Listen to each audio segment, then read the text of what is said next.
अस्सलामु अलैकुम वरहमतुल्लाहि तआला व बरकातुहू।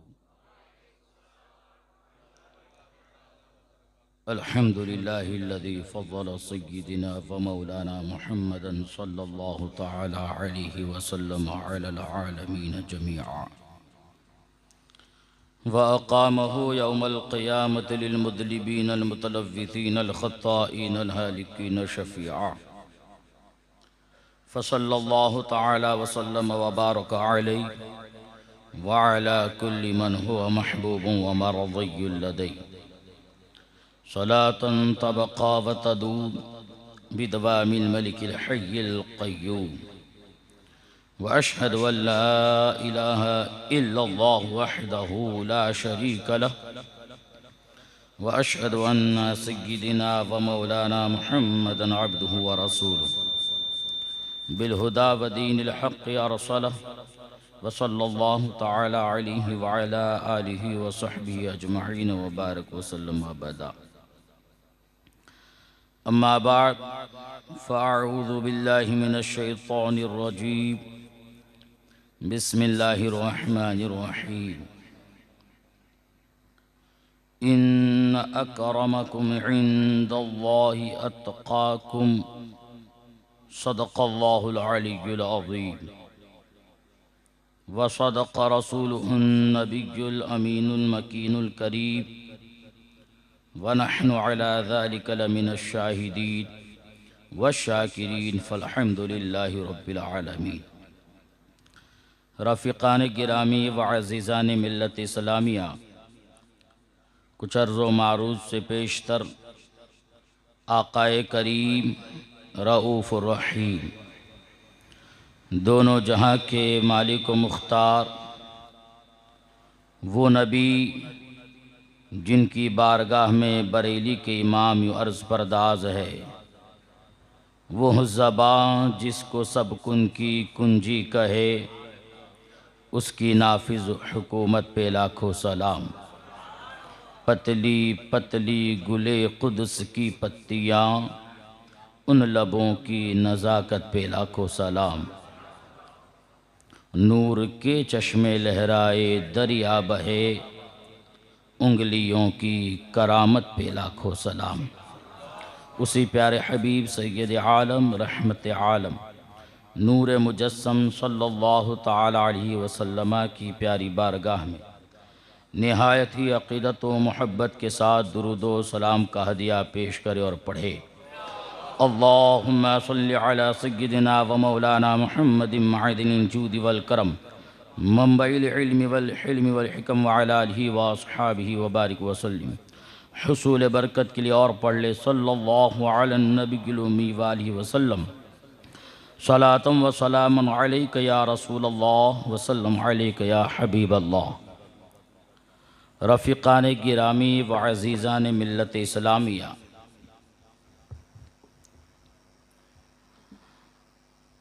अल्लाह तबारक व तआला ने इंसान को पैदा फरमाया और इस ज़मीन की किस्मत जो है उरूज पर कि इस ज़मीन पर जो पहला इंसान तशरीफ़ लाया वो नबी था। उसके बाद ये सिलसिला जारी रहा, इंसान पैदा होते रहे, उनकी हिदायत के लिए अल्लाह तबारक व तआला ने अम्बिया अलैहिमुस्सलातु तस्लीम की जमात को भेजा और उन्होंने अल्लाह तबारक व तआला के अहकाम को पहुँचाया। यहाँ तक कि रसूल पाक सय्यद आलम सल्लल्लाहु ताला अलैहि वसल्लम तशरीफ़ ले आए। अब ख़ातिमुल अंबिया तशरीफ़ ले आने के बाद कोई नबी तशरीफ़ नहीं लाना है, क्योंकि जब रसूल पाक सल्लल्लाहु ताला अलैहि वसल्लम तशरीफ़ ले आए, अब सुबह क़यामत तक रसूल पाक ही का कलमा चलना है। रसूल पाक सय्यद आलम ही की शरीयत सुबह क़यामत तक मानी जाएगी और उसी अहकाम पर अमल किया जाएगा। लेकिन एक सवाल पैदा होता है कि रसूल पाक सल्लल्लाहु ताला अलैहि वसल्लम पर जो कुरान पाक नाजिल हुआ, उस कुरान पाक की तफसीर जिसे हदीस मुबारका कहा जाता है, जब रसूल पाक सल्लल्लाहु ताला अलैहि वसल्लम अपनी हयात ज़ाहिरी पर पर्दा डाल दिए, अब आगे इस शरीयत ताहिरा को कौन सिखाएगा? कुरान पाक से मसाइल का इस्तिंबात और इस्तिखराज कौन करेगा? उस कुरान पाक की तफसीर जिसे हदीस मुबारका कहा जाता है, रसूल पाक सय्यद आलम सल्लल्लाहु ताला अलैहि वसल्लम की ज़बान पाक से जो अक़वाल और आपकी ज़बान पाक से जो बातें निकली, उनको आगे कौन पहुँचाएगा? उन्हें समझाएगा कौन? और उनको समझा करके उसमें से मसाइल कैसे इस्तिंबात इस्तिखराज किए जाएंगे? दुनिया को इसकी फ़िक्र हो सकती है, लेकिन रब तबारक व तआला ने, अल्लाह तबारक व तआला ने अपनी दीन की हिफाजत के लिए अपने प्यारे हबीब सल्लल्लाहु ताला अलैहि वसल्लम की इस कलमे को आगे बढ़ाने के लिए अपने प्यारे हबीब सल्लल्लाहु ताला अलैहि वसल्लम की उम्मत की हिदायत के लिए अल्लाह तबारक व तआला ने ये ज़िम्मा किसी पर रखा है, तो वो ज़िम्मा उलमाए किराम की उस मुक़द्दस कंधों पर रखा है। उन उलमाए किराम को ज़िम्मेदार बनाया है कि ये मेरे महबूब सल्लल्लाहु ताला अलैहि वसल्लम ने जो फरमाया और उसका दीन जो है उसको सुबह क़यामत तक जमात जो उलमा की होगी वो उसकी हिफाजत फरमाएगी, लोगों तक वही पहुँचाएगी।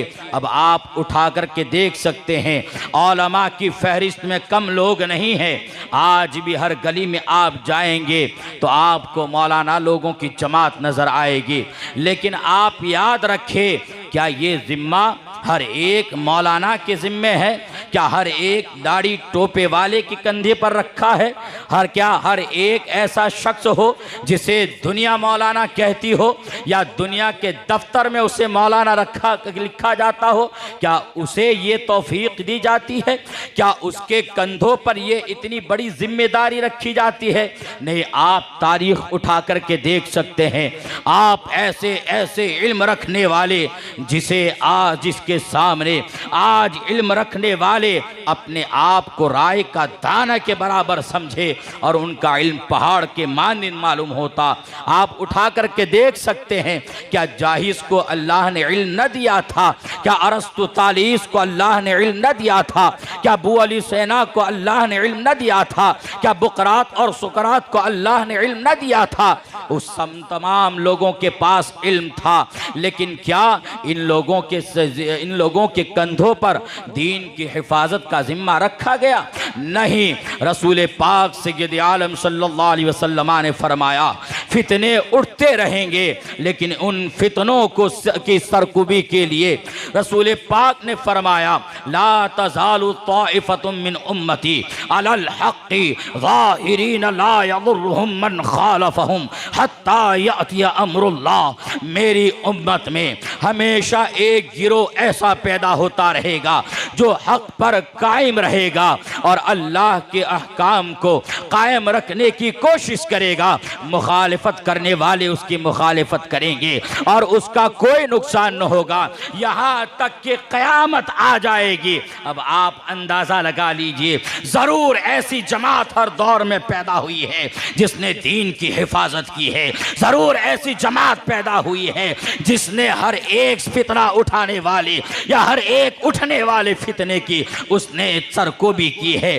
तो आप ज़रा देखें, दुनिया एक मौलाना को देखती है, लेकिन हमें उसको देखना है कि जिसने शरीयत को आलिम कहा हो, जिस शरीयत ने जिसको आलिम कहा हो, वो कौन जिम्मेदार हुआ करते हैं हर दौर में। माजी करीब में आप देख सकते हैं, क्या इस्माइल दहलवी को लोग मौलवी नहीं कहते हैं? क्या अशरफ अली थानवी को लोग मौलवी नहीं कहते हैं? क्या खलील अम्बेडवी को मौलवी नहीं कहते हैं? ये लोगों को भी लोग मौलवी कहने वाले हैं, लेकिन ज़रा सोचे, अल्लाह ने उन कंधों पर ये जिम्मेदारी रखी है जिसे अल्लाह अल्लाह तबारक व तआला ने इल्म दीन भी अता फरमाया है, जिनको अल्लाह तबारक व तआला ने इल्म दीन के साथ ज़ुहद व तक़वा भी अता फरमाया है, और अल्लाह ने जिसे इल्म के साथ इश्क़ मुस्तफ़ा अता फरमाया है उसके कंधों पर इसकी जिम्मेदारी रखी गई है, उनको ये जिम्मेदारी दी गई है। जब इनको इल्म भी दिया गया,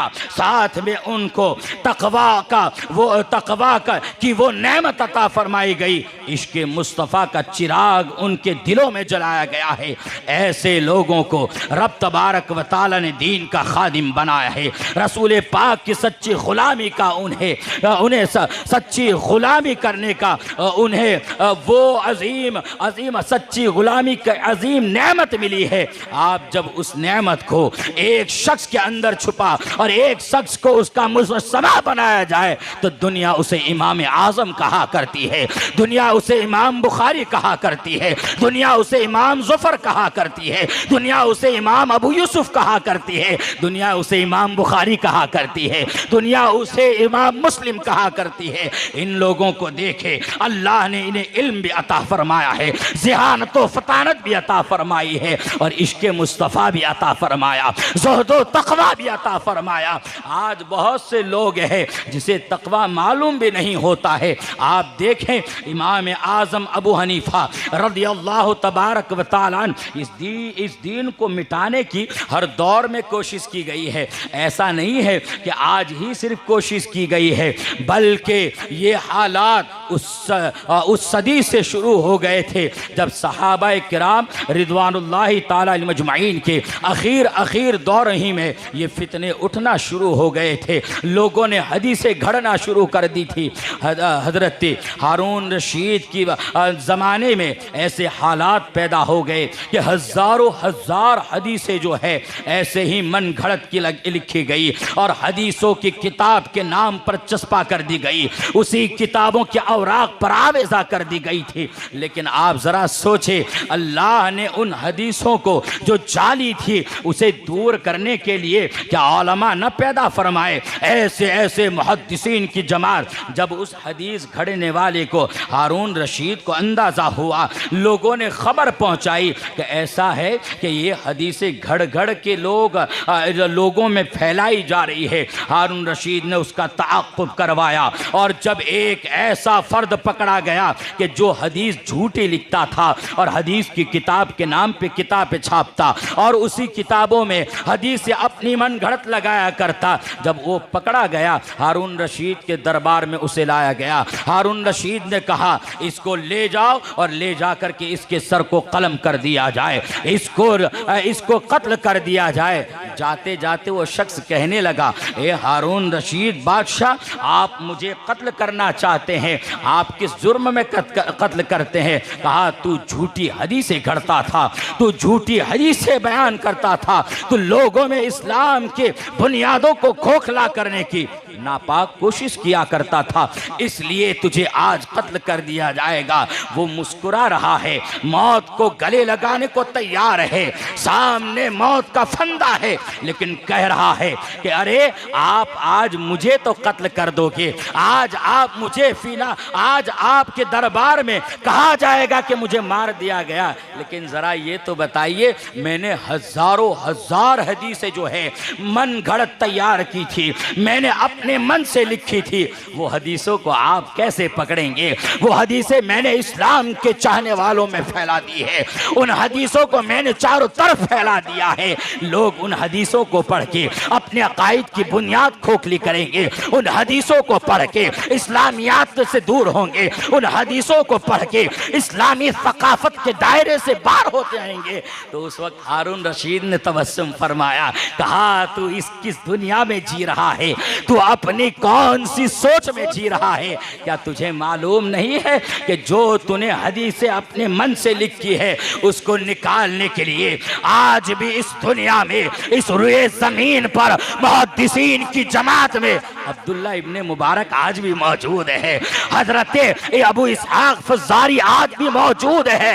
ये वो मुहद्दिसीन है कि तेरी झूठी हदीसों को चन्नी में छलनी की तरह हदीसों को छन करके वो बाहर उठा करके फेंक देंगे, और इस्लाम में जो तूने खड़ी है कि हदीसों को उसे लोगों से निकाल करके बाहर कर दिया जाएगा। ऐसे दौर में हिफाजत हुई है। जरा सोचे, अल्लाह तबारक व तआला ने हमेशा जमात को पैदा फरमाया है, लेकिन उस आलिम को आपको पहचानना है तो उसको पहचानने की सलाहियत भी आपके अंदर कोई इतनी बड़ी चीज नहीं है कि आपको भी मुहद्दिस बनना पड़ेगा। हाँ, ये तो है इल्म का कितना बड़ा पहाड़ है, इल्म की क्या गहराई है, उसके लिए इल्म हासिल करना पड़ता है। लेकिन आलिम सच्चा है कि नहीं, उसके लिए दूर जाने की जरूरत नहीं है। कुरान पाक से पूछ लिया करो। आज तो थोड़ा झोटा बढ़ा लिया, बहुत बड़ा पीर हो जाता है। और इस हालात में सबसे ज्यादा हाल खराब हो रहा है हमारी गुजरात की सरजमीन का हो रहा है, क्योंकि गुजरात वो जरखेज ज़मीन है कि जहाँ से नोटों की बारिश भी हो जाती है, जहाँ थोड़ा सा गोरापन और थोड़ी लंबी दाढ़ी और कलरफुल कपड़ा पहन लिया गया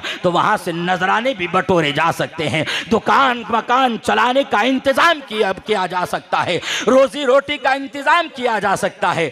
इसलिए ऐसे लोग आ जाते हैं। लेकिन हमें भी चाहिए, हमें लोगों को पहचानना चाहिए, अपने पेशवा को पहचानना चाहिए। उस इमाम आज़म की ज़िंदगी उठा करके देखे। इमाम आज़म को अल्लाह तबारक व तआला ने जब दीन का खादिम बनाया, ऐसा ज़ुहद व तक़वा अता फरमाया कि इमाम आज़म अबू हनीफा रज़ियल्लाहु तबारक व तआला की शान ये थी कि आपके बारे में फरमाते कि इमाम आज़म को अल्लाह तबारक व तआला ने ज़ुहद व तक़वा का पहाड़ बनाया है। और कैसा तक़वा अता फरमाया, आप रात भर इबादत किया करते, दिन भर दर्स व तदरीस में मसरूफ़ रहते।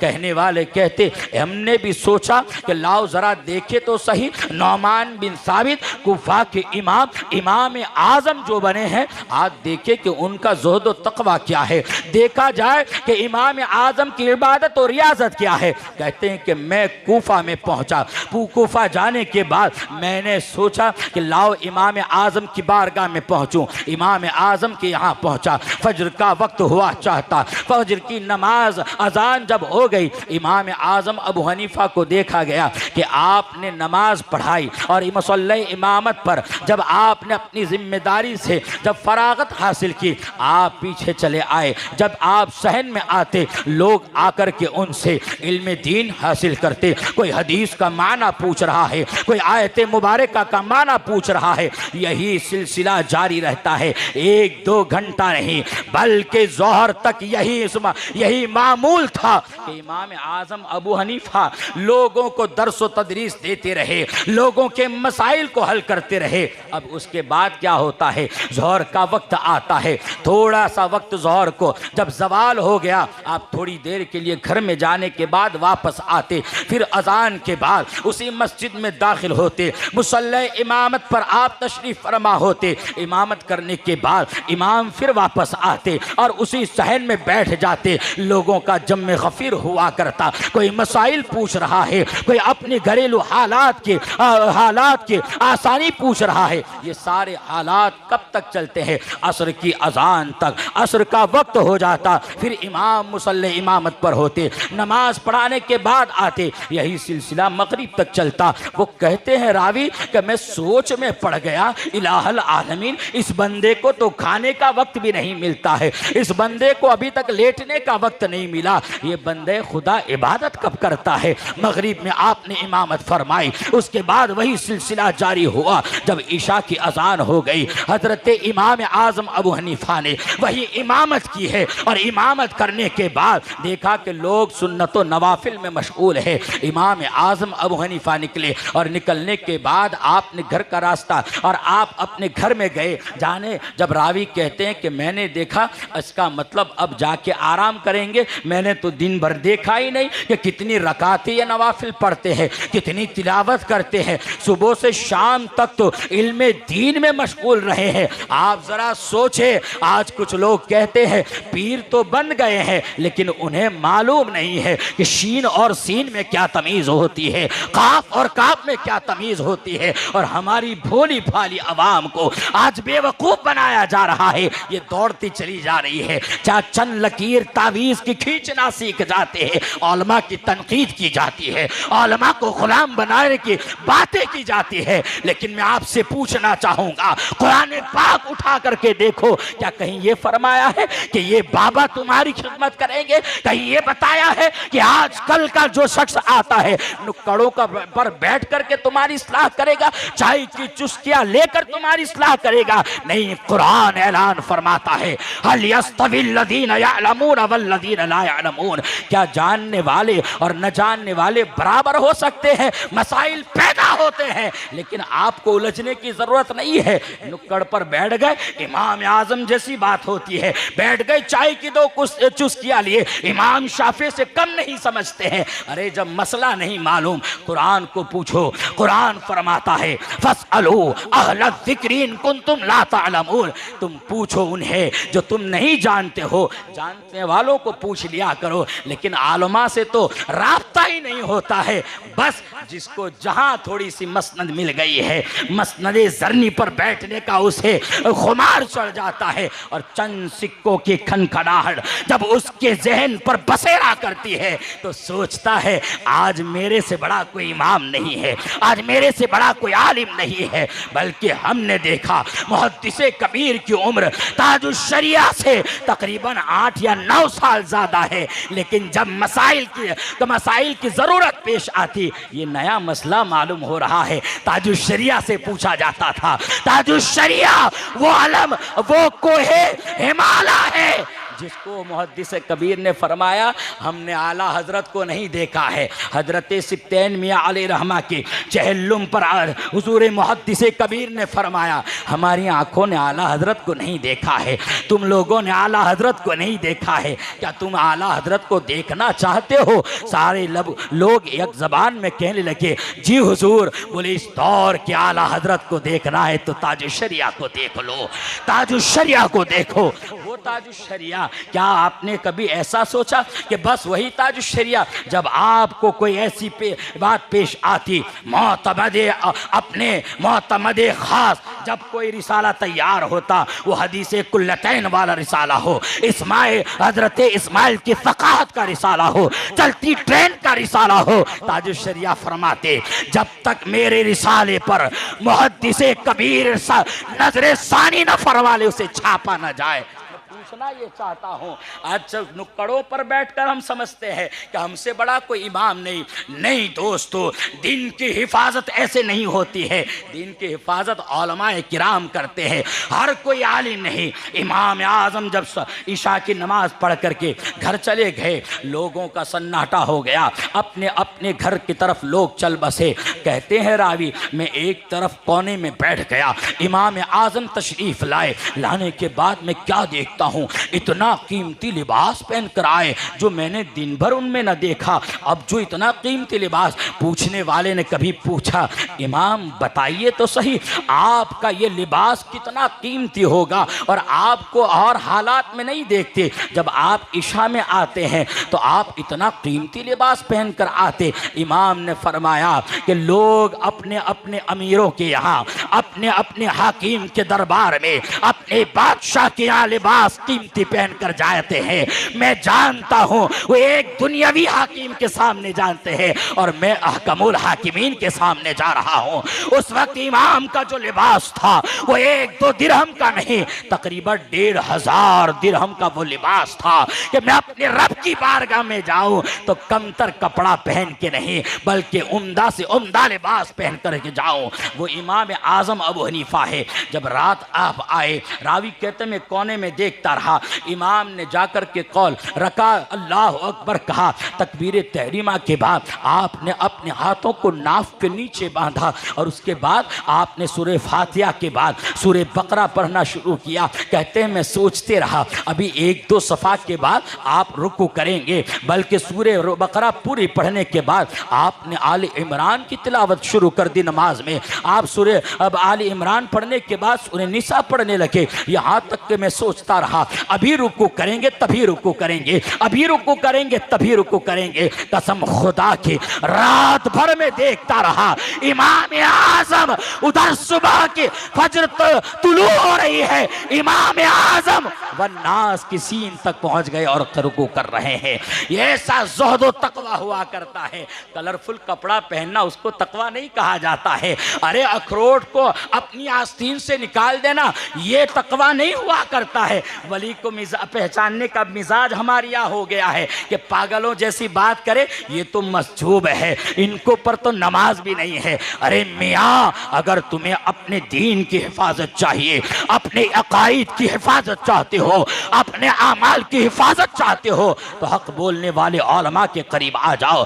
हक बोलने वाले औलमा से पूछा करो। जब वो आपके हामी हो जाएंगे तो आपकी दुनिया भी सवर जाएगी, आपकी आखिरत भी सवर जाएगी। रात रात भर जलने वाला जगने वाला वो इमाम आजम अबू हनीफा का तकवा यहाँ तक था। आज तो तड़ल्ले भड़ल्ले से गोश्त खाया जाता है। कहाँ से गोश्त आया कोई मतलब नहीं। मियाँ, आप जिस शहर में खा रहे हो पूरी मंडी यहाँ तो देवबंदी की है, यहाँ पूरी बंदी देवबंदी की है, यहाँ से गोश्त आ रहा है, आप उसको खा रहे हो। अरे उसमें क्या है, अपना पैसा देवबंदी तोड़ा है भाई, अपने तो पैसे दे के गोश्त लाते नहीं। मियाँ, मैं गुजारिश करता हूँ हलाल खाया करो, इन नस्लों को हलाल खिलाओ।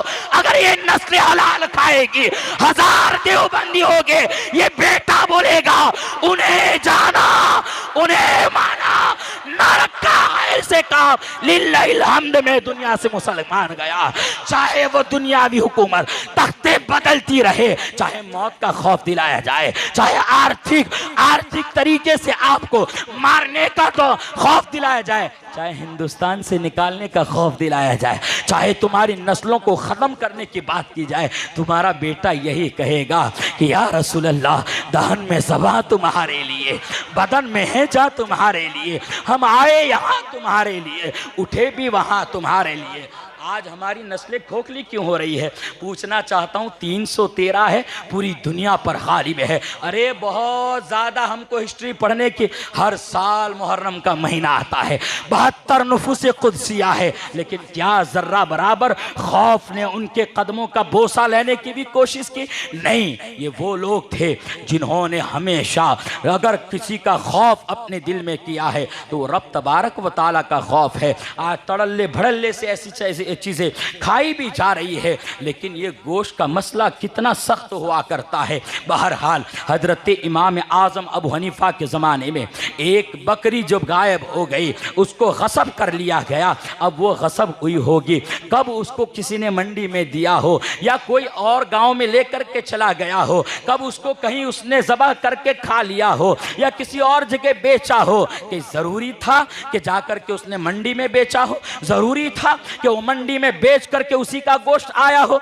लेकिन एक तकवा जो होता है वो आलिम की पहचान बताता है। एक तकवा जो होता है वो तुम्हारे रहबर का इंट्रोडक्शन कराता है। एक तकवा जो होता है वही तुम्हारी रहबरी किया करता है। आप ज़रा सोचे, इमाम आज़म के ज़माने में जब बकरी गसब हो गई, वो इमाम आज़म अबू हनीफा को जब पता चला तो आपने बकरी की मालूमात, जानवरों की मालूमात करने वाले से पूछा, ज़रा बताओ तो अगर बकरी को ज़बह न किया जाए तो बकरी कितने महीने कितने साल तक जिंदा रह सकती है? उसने कहा कि वो बकरी जो है अगर जिंदा रहती है, बकरी की कुल उम्र जो होती है ये 7 साल की हुआ करती है। जब इमाम आज़म को पता चला कि बकरी की कुल उम्र 7 साल होती है, जब 7 साल में वो कौन सा दिन है, वो चोरी वाली जो गसब वाली बकरी थी, हो सकता है आज उसको ज़बह किया जाए, हो सकता है कल उसको ज़बह किया जाए। इमाम ने 7 साल तक उस मंडी से गोश्त नहीं खाया है, गोश्त नहीं खाया।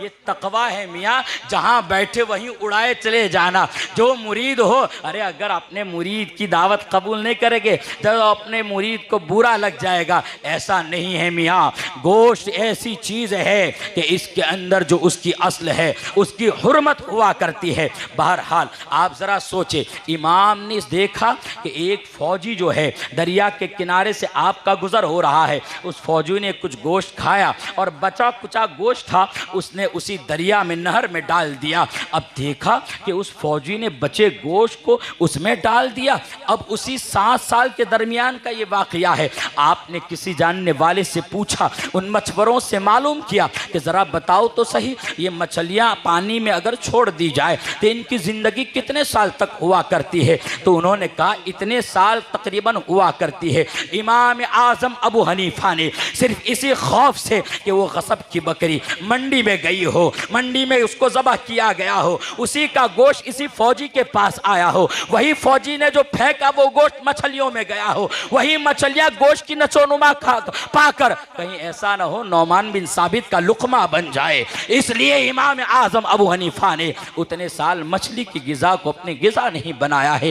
ये तकवा हुआ करता है। आज तकवे के दौर में लोग करामतें ढूंढा करते हैं, अरे वो तकवा ही होता है जो 1000 करामतों पर भारी हुआ करता है। आप देखते चले जाइए, एक्सपायरी डेट अब मसाइल की भी आ गई है। ये मसला इतने टाइम तक चलेगा जैसे एक टैबलेट हुआ करती है, भाई ये पैरासीटामोल जो है 2025 तक चलेगी, फिर उसके बाद ये एक्सपायर हो जाएगी, आपको उसके बाद नहीं खाना है। आज मसाइल में ये हालात हो गए। कल को जो लोग जिन चीज़ों को हराम कहा करते थे, डिजिटल दौर आ गया है, जब मीडिया का दौर आ गया है, सोशल मीडिया का दौर आ गया, अपनी दुकान सबसे पीछे क्यों रहे? उन्होंने अपने मसले को बदल दिया, उन्होंने अपने फतवे को बदल दिया, उन्होंने अपने मिजाज को बदल दिया। आप ज़रा सोचें, लेकिन इस दौर में चाहे वो 50 साल पहले की बात रही हो, आपने पैदा होकर जिस मसले को जाना है, आज उम्र की उस मंजिल को पहुंचने के बाद भी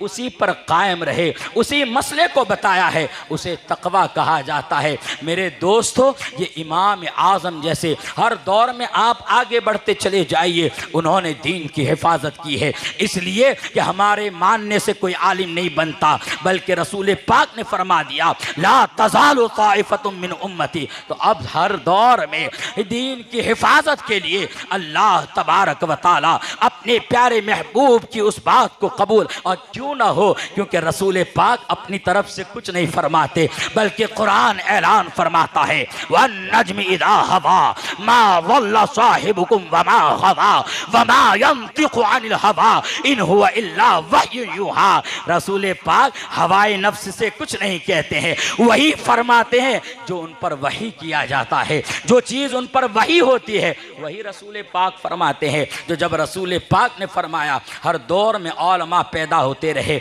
ज़रा सोचे, आज हम सोचते हैं कि साइंस अपनी तरक्की कर रहा है, करने दो, हमें उससे क्या मतलब। इसी साइंस ने 100 साल पहले एक थोड़ी ऐसी तरक्की कर ली थी, लेकिन उसने जो है मुसलमानों के अकीदे को खोखला करना चाहा था। हम किसी चीज़ को हल्के में ले सकते हैं, लेकिन एक मुफक्किर हल्के में नहीं ले सकता है, एक मुदब्बिर हल्के में नहीं ले सकता है। जब उन लोगों ने आज से 100-150, क्योंकि क़ब्ले मसीह हज़रत ईसा अलैहिस्सलाम के पहले जो फ़लसफ़ा चलता था उसमें भी यही था कि जो है ये ज़मीन गर्दिश नहीं करती, सूरज और चांद गर्दिश करते। ये मामला रसूल पाक सल्लल्लाहु अलैहि वसल्लम की पैदाइश से पहले तकरीबन 300-400 साल पहले के जितने फ़लसफ़ा गुजरे उनका यही मामला था। लेकिन उसके बाद कुछ ऐसे लोग पैदा हो गए जिन्होंने कहा सूरज और चांद अपनी जगह पर है और ज़मीन गर्दिश करती है। चूँकि अंग्रेज़ों का ये ख्वाब है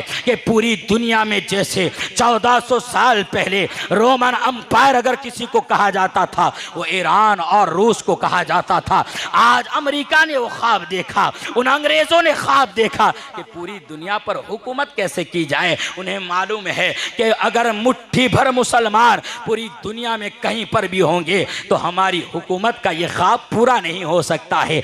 इसलिए कि वो जानते हैं हम सबको अपना ग़ुलाम बना सकते हैं, लेकिन जो नबी का ग़ुलाम है वो हमारा हाकिम ही रहेगा, हमारा ग़ुलाम नहीं हो सकता है, हमारे सिक्कों पर नहीं बिक सकता है। इसलिए आपके हमारे अकीदे खोखले करने की नापाक कोशिश की गई। तो उस वक्त जो है जब सरकारें उस वक्त जो है ये अकीदे आने लगे, सिलेबस में ये पढ़ाए जाने लगे कि भाई जो आसमान है आप निगाह उठाते हैं। उस वक्त साइंस ने कहा था कि आसमान कोई चीज़ नहीं है, आपको जो चांद नज़र आता है, सूरज नज़र आता है, ये कुछ गोले हैं। उसके बाद स्पेस है, यानी खाली जगह है। लेकिन ज़रा सोचे, हम तो ये सोच रहे होंगे किसी बेटे ने पढ़ के आके बाप से कहा होगा, अब्बा हुजूर साइंस में आज ये पढ़ के आया हूँ, क्योंकि सूरज और चांद तो है लेकिन आसमान नाम की कोई चीज नहीं है। उस बाप ने हल्के में लिया होगा। लेकिन आप जरा सोचने वाले कि जब आज ये बच्चा आया है, आज कह रहा है कि मैंने ऐसी किताबें पढ़ी हैं कि आज सूरज और चांद से ऊपर कोई चीज नहीं है, स्पेस यानी खला ही खला है। लेकिन जरा सोचे, वही बच्चा चंद दिनों के बाद और साइंस की किताबें पढ़ते पढ़ते जब उसके दिमाग में उसी साइंस का फतूर भर जाता, वो आता एक दिन कहता, अब्बा आसमान तो है ही नहीं, वो तो मैंने पहले भी पढ़ा था, अब तो मैं बहुत बड़ा हो गया हूँ और बड़ी किताबें पढ़ रहा हूँ। जब आसमान है ही नहीं अब्बा, तो आसमानी किताब का वजूद कैसे? माज़अल्लाहि रब्बिल आलमीन, जब आसमानी किताबें नहीं है तो हामिलाने अर्श फरिश्तों का मानना कैसे? ये बातें होती चली जाती, लेकिन एक शख्स अपने अकीदे को न देखा, यही मानते चला जाता तो क्या होता? जरा सोचे। फिर इन्होंने यही थ्योरी को इस्तेमाल किया और ये कहा कि पृथ्वी नहीं गर्दिश करती है, चांद और सूरज नहीं गर्दिश करते, बल्कि पृथ्वी गर्दिश करती। नारा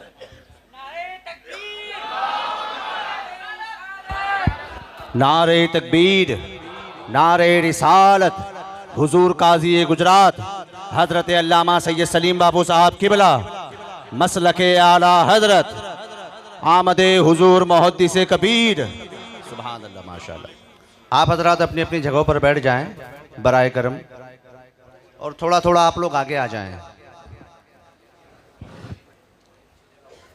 जगह कम है, हम ही लोगों को एडजस्ट करके बैठना है, इसलिए थोड़ा थोड़ा आप आगे आ जाएं ताकि जो और लोग आ सकें वो पीछे बैठ जाए इत्मीनान से। सुभान अल्लाह।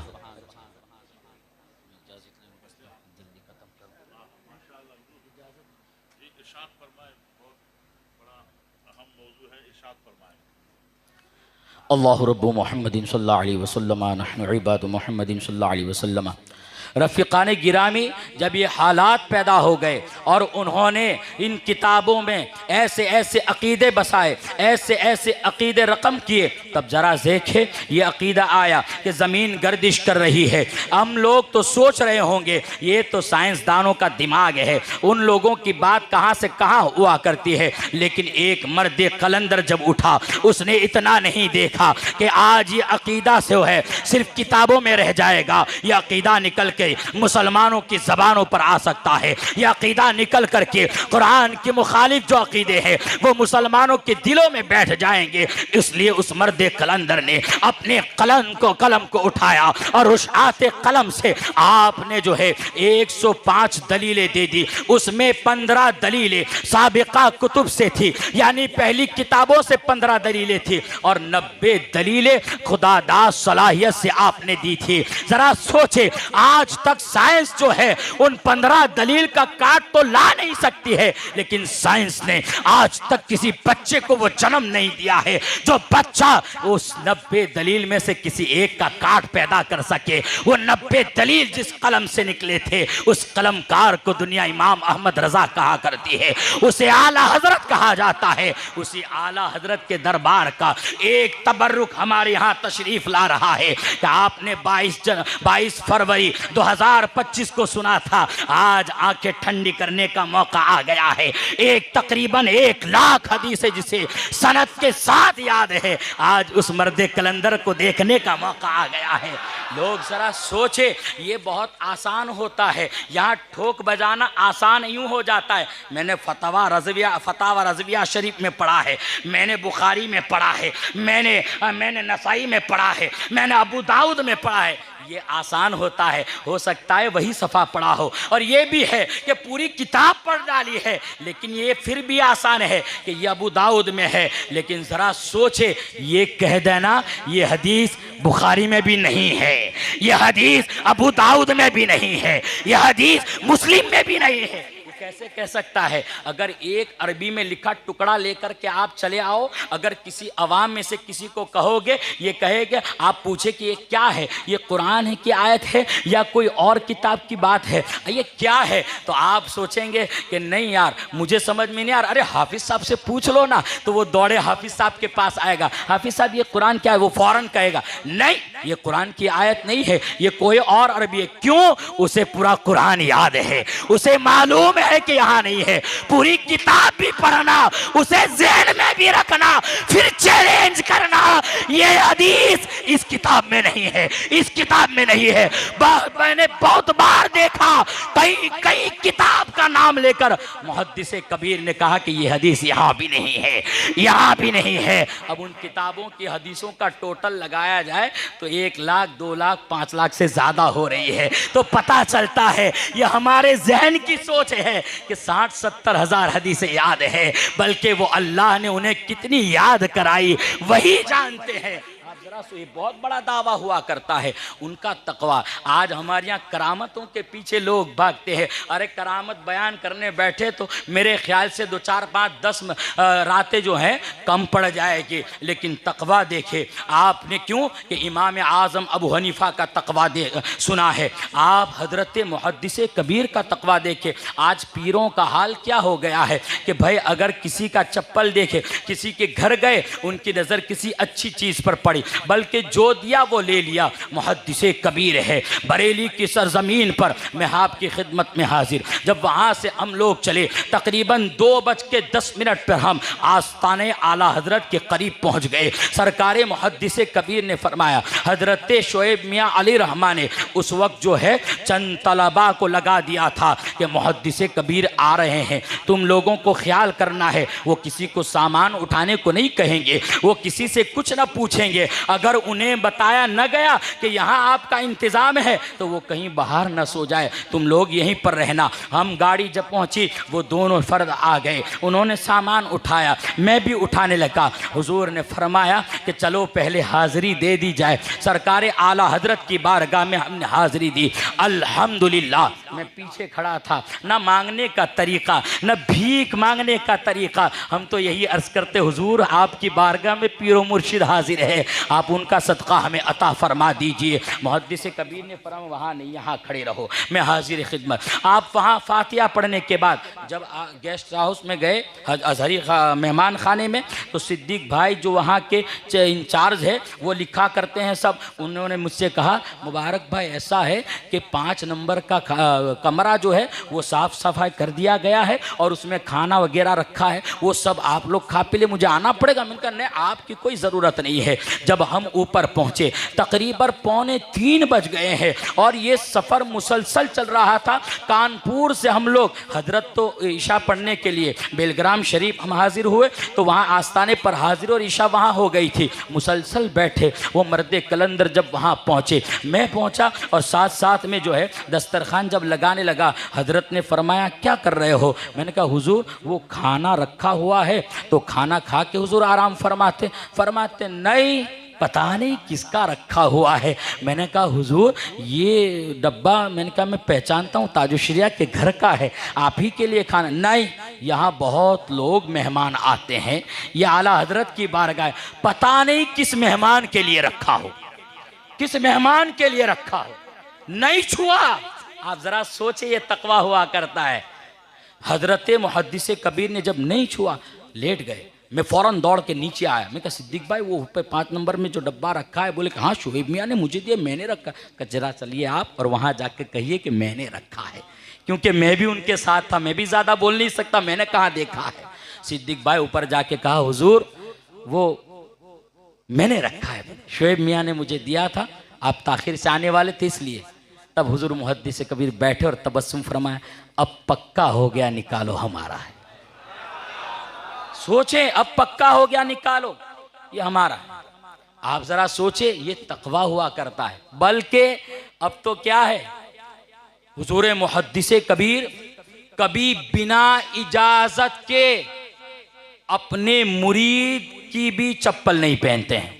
बड़ी चीज़ है। सबका सामान का यहाँ इंदौर हाजिर आए, कुछ तलबाए किराम को पता चला जुमेरात को शाम को कैसा इंतज़ाम है सेमिनार का, तो हज़रत पहले पहुँचते देखने के लिए। जब वो आप वो हॉल तक पहुँचे तो चंद तलबा दौड़े दौड़े आए और एक लात मारी, सारे चप्पल उधर फेंके, एक लात मारी, सारे चप्पल इधर फेंक और जगह साफ कर दी। हज़रत ने कल्खियों से उसको देख लिया। हज़रत ने ला इलाहा इल्लल्लाह, ला इलाहा इल्लल्लाह, क्या कर दिया तुमने? किसने तुमको इजाजत दी किसी के माल को ऐसे फेंकने की? तौबा हुजूर, आपका मेरा जूता इतना कीमती नहीं है कि लोगों का माल फेंक दिया जाए। मैं ऐसी जगह नहीं रखता। अपना जूता दूसरी जगह उतारा, इंतजाम करो, फेंका है उसको उसकी जगह पर रखने का। बताओ, देखने को मिलते हैं ऐसे पीर। अरे जिस चीज में इमाम आजम को शुबा हो जाता और फुकहा का मनसब ही होता है, उनका खौफ ही ऐसा होता है कि कहीं ऐसा ना हो कि शुबे में हमसे कोई गलत चीज हो जाए, है ना। शुबा दो चीजें, हराम और हलाल, और शुबा जो है ना फुकहा उससे भी बचा करते हैं। इमाम आजम को शुबा हुआ, 7 साल तक बकरी का गोश्त आपने नहीं खाया है। हुजूर मुहद्दिसे कबीर जो है वो शख्स है कि जब आप एक मर्तबा पान बना रहे थे अपनी जवानी में, अरे लोग कहते हैं मुहद्दिस कबीर ये वो, अरे मियाँ मुहद्दिस कबीर आज से 53 साल पहले 50 साल के थे। आज से 43 साल आज से 43 साल पहले 50 साल के थे। ज़्यादा समझदार न बनो, जो समझ लिए है बस उसकी इक्तिदा किया करो, तुम परेशान नहीं होगे। एक साहब मुझसे कहने लगे, एक साहब कह रहे थे, हजरत मेरी बहुत ख्वाहिश थी कि मैं फारिग हूँ तो मैं भी आला हजरत को पढ़ूँ। इंशाअल्लाह ताला फिर आगे कभी मुलाकात हुई तो बात करेंगे। अस्सलाम वालेकुम। हाँ, दुरूद शरीफ पढ़ लीजिए। अल्लाहु रब्बु मुहम्मदिन सल्लल्लाहु अलैहि वसल्लम नहनु इबादु मुहम्मदिन सल्लल्लाहु अलैहि वसल्लम। तो आप ज़रा सोचे, आदमी जिस चीज़ की उसको लट होती है, आदत होती है, जिसको पान वगैरह खाने की है ना, वो वही मसाला खाता है। उस चीज़ में थोड़ी सी कमी हो गई, शहर क्या बदला है भाई, अपना रजनीगंधा यहाँ नहीं मिलता है, मज़ा नहीं आया। ये होता है, आदत बन गई, उसके बाद ये बहुत बड़ी चीज़ हुआ करती है, छूटती नहीं है। लेकिन हुजूर मुहद्दिस कबीर ने किसी ज़माने में कत्था पान पे लगाया, या तो आप लोग को बाहर ही वो होने तो वो लोग अपना संभाल लेंगे, संभालें। मेरी तकरीर में आप उठ के चले जाओगे, मैं नहीं कहूँगा। अब शेख कबीर की बात हो रही है, सुन लो। मैं अपने मुताले से नहीं कह रहा हूँ, अपने मुशाहिदे से कह रहा हूँ, है ना। पान में कत्था आपने लगा, मैंने पूछा था हुजूर कत्था क्यों नहीं?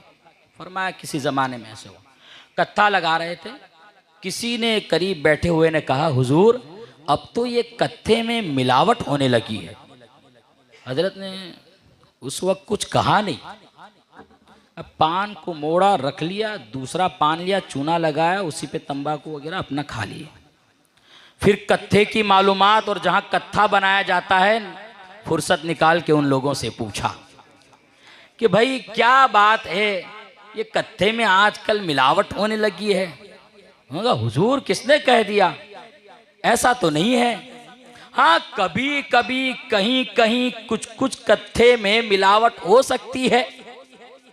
मुहद्दिस कबीर फरमाते हैं कि कभी कभी कहीं कहीं कुछ कुछ कत्थे की मिलावट मेरे पास आ जाए। आज तक कत्था नहीं लगाया पान में, आज तक पान में कत्था नहीं लगाया है। कहे मैं लगाता भी नहीं हूं, मना भी नहीं करता हूं, कभी कोई ऐसा शुबा हो जाए। ये तकवा है मियाँ, तकवा है ना। अल्लाह तबारक व ताला हमें इन बुजुर्गान दीन के नक्शे कदम पर चलने की तौफीक रफ़ीक अता फरमाए।